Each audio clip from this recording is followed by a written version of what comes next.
Eu recebi uma pergunta que considero bastante importante e interessante para a nossa discussão, que é a seguinte: o cristão pode comer carne com sangue? E nós temos que naturalmente pensar no que a palavra de Deus, a Bíblia Sagrada, fala a respeito do assunto.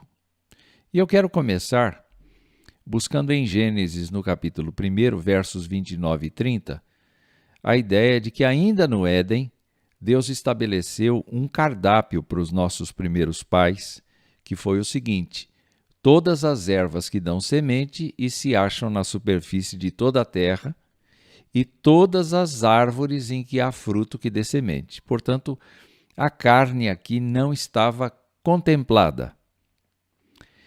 Deus expandiu o cardápio humano a partir de Noé com uma ressalva. Depois do dilúvio, todos os animais da terra, todas as aves do céu passaram a ter medo do ser humano.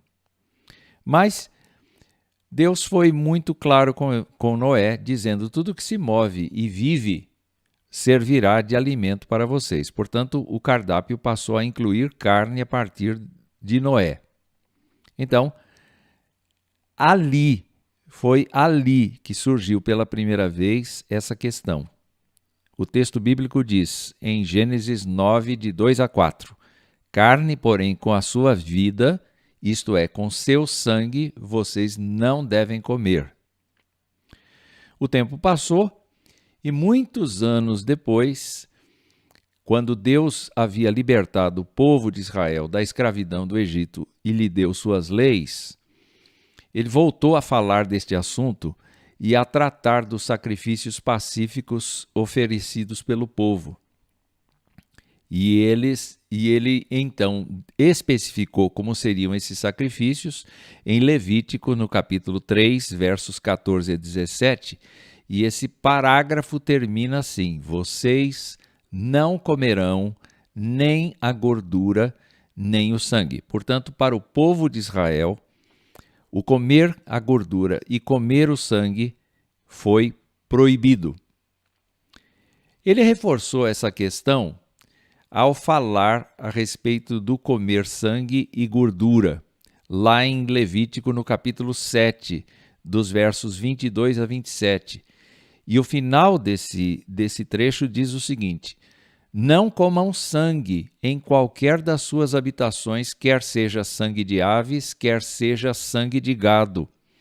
Toda pessoa que comer algum sangue será eliminada do meio do seu povo. Portanto, Deus considerava para o povo de Israel uma ofensa comer com sangue ou comer gordura. E Deus insistiu na questão, desta vez em Levítico capítulo 17, porque ele deu o significado da sua exigência.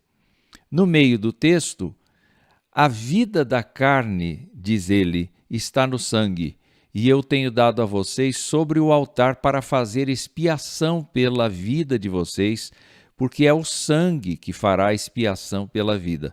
Ou seja, para Deus, o comer carne com sangue representa, de alguma maneira, blasfemar contra o sacrifício no altar, porque o sangue era espargido sobre o altar. Essa é a orientação divina.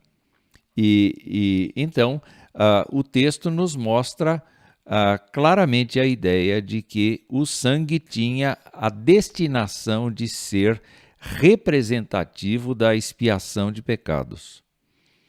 E para Deus, comer a carne com sangue era tão proibido quanto praticar magia ou adivinhação, como está escrito em Levítico 19, 26.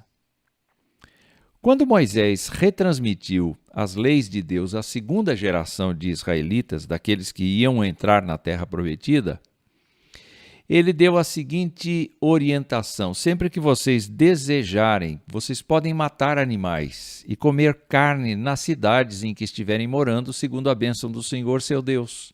Todos vocês, tanto os que estiverem impuros Impuros, como os que estiverem puros, poderão comer, assim como se come carne de gazela ou de veado. Mas não comam o sangue. Este deve ser derramado na terra como se fosse água. Isso está escrito em Deuteronômio 12, de 13 a 16 e de 23 a 25.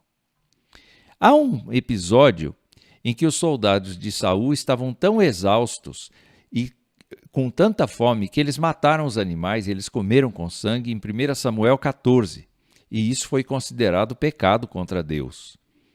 Mas não há outros registros, nenhuma outra referência sobre comer carne com sangue no Antigo Testamento, salvo o melhor juízo. Nos evangelhos nós não temos registro a respeito de comer carne com sangue. Entretanto, há o relato da ceia do Senhor, em que Jesus pediu que os seus discípulos tomassem vinho em memória dele e dissessem, e disse Jesus: este é o cálice da nova aliança no meu sangue, derramado em favor de vós. Ou seja, é muito significativo que no Antigo Testamento o sangue deveria ser aspergido sobre o altar, ou então numa caça deveria ser derramado como se fosse água no chão, e aqui está dito que o sangue derramado de Cristo deve ser recordado por meio da participação na ceia do Senhor. Na reunião dos apóstolos e presbíteros em Jerusalém, descrita no capítulo 15 de Atos, para tratar da questão se os cristãos gentios deveriam ou não obedecer às leis judaicas, especialmente a respeito da circuncisão, o resultado da reunião foi o seguinte: pareceu bem ao Espírito Santo e a nós não impor a vocês maior encargo, além destas coisas essenciais. Observe, que vocês se abstenham das coisas sacrificadas a ídolos, bem como do sangue, da carne de animais sufocados e da imoralidade sexual. Ou seja, os presbíteros e apóstolos mantiveram as tradições do Antigo Testamento, orientando as igrejas gentias a não participar da refeição comendo carne com sangue. Então, parece que isto foi considerado coisa essencial pelos apóstolos e presbíteros. O apóstolo Paulo tratou diversas vezes a respeito da questão de alimentação dos gentios. Perguntavam se ele podia, se não podia. Enfim, o que ele disse foi o seguinte, em Romanos, capítulo 14, versos de 1 a 3 e de 12 a 15, ele disse assim: um crê que pode comer de tudo, mas quem é fraco na fé come legumes. Quem come de tudo não deve desprezar o que não come, e o que não come não deve julgar o que come de tudo, porque Deus o acolheu. Ou seja, ele não proíbe, mas nem permite. E ele afirma no fim do texto: nada é impuro em si mesmo, a não ser para aquele que pensa que alguma coisa é impura. Para esse é impura. Entretanto, o que prevalece aqui é que aquilo que eu como e como eu como pode afetar a fé de uma pessoa que não aceita isso, que tem dificuldade de aceitar isto. Então ele diz: não faça perecer por causa daquilo que você come aquele por quem Cristo morreu. E ele vai afirmar aos Coríntios, lá no primeira carta aos Coríntios, capítulo 8, de 4 em diante, ele vai afirmar o seguinte: quanto a comer carne ou quanto a comer alimentos sacrificados a ídolos, sabemos que o ídolo por si mesmo nada é no mundo e que não há senão um só Deus. Não faz diferença nenhuma a carne que é oferecida a ídolo da carne que é vendida no açougue. Porque Deus é um só e Deus é maior do que qualquer ídolo. E ele afirma mais adiante que não é a comida que nos torna agradáveis a Deus, pois nada perderemos se não comermos e nada ganharemos se comermos. Mas, ele diz, tenham cuidado para que essa liberdade de vocês não venha de algum modo a ser tropeço para os fracos. O que significa que, se porventura uma pessoa que tem fé em Cristo, ou mesmo uma pessoa que não tem fé em Cristo, nos vê comendo carne sufocada e, portanto, com o sangue, pode se escandalizar. Então, por conta disto, não é conveniente nós lançarmos dúvidas no coração das pessoas por conta da nossa vontade ou por conta da nossa liberdade. E ele lembra ainda, quando fala a respeito da questão de liberdade, 1 Coríntios 10, de 23 a 31, que tudo é lícito, mas nem tudo convém. Todas as coisas são lícitas, mas nem todas constroem, nem todas edificam. E ele ensina à igreja de que ninguém deve buscar o seu próprio interesse, e sim o do próximo.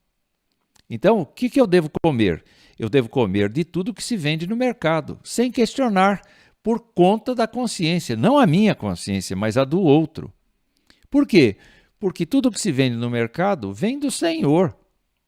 Entretanto, ele diz claramente a respeito dessa questão de liberdade, que nós devemos colocar em primeiro lugar a glória de Deus. Termina esse parágrafo dizendo: se vocês comem, ou bebem, ou fazem qualquer outra coisa, façam tudo para a glória de Deus. Então eu chego a algumas conclusões. Vamos lá. Antes mesmo da lei de Deus ser dada a Moisés, o Senhor tocou neste ponto, negando a Noé e aos seus descendentes o comer carne com sangue. Na lei dada a Israel, essa determinação não foi revogada. Na decisão do Concílio de Jerusalém, a nós, cristãos gentios, o não comer carne com sangue foi mantido e considerado essencial, talvez porque, geralmente, os animais sacrificados pelos pagãos eram sufocados, permanecendo assim o sangue em seus corpos. No restante do ensino apostólico, não há menção de se comer carne com sangue, mas de carne sacrificada a ídolos, prevalecendo não comer essa carne por conta da consciência fraca do irmão de fé, a fim de que ele não venha a escandalizar-se com o evangelho por causa do nosso comportamento. E então, por último, eu chego à conclusão de que a liberdade cristã não nos dá o direito de desfrutar indiscriminadamente de tudo. Antes, nos encoraja a considerar primeiro as necessidades daqueles ao nosso redor e a glória de Deus. Estão aí algumas considerações sobre o comer carne com sangue para a sua reflexão. Você é que deve chegar a uma conclusão a respeito desta pergunta. Mas eu quero lembrar que Jesus Cristo disse uma coisa muito interessante. Jesus disse assim: quem come a minha carne e bebe o meu sangue tem a vida eterna, e eu o ressuscitarei no último dia. Pois a minha carne é verdadeira comida e o meu sangue é verdadeira bebida. Quem come a minha carne e bebe o meu sangue permanece em mim, e eu permaneço nele. É claro que isso não é literal, mas é muito significativo, porque o corpo de Cristo foi dado por nós em nosso lugar, e o sangue de Cristo foi derramado para a expiação dos nossos pecados. É 1000 vezes preferível eu me abster dos meus gostos alimentares e ter Jesus Cristo no meu coração em verdadeira e íntima comunhão com Ele, como se estivesse comendo da sua carne e bebendo do seu sangue. Até a próxima, se Deus quiser.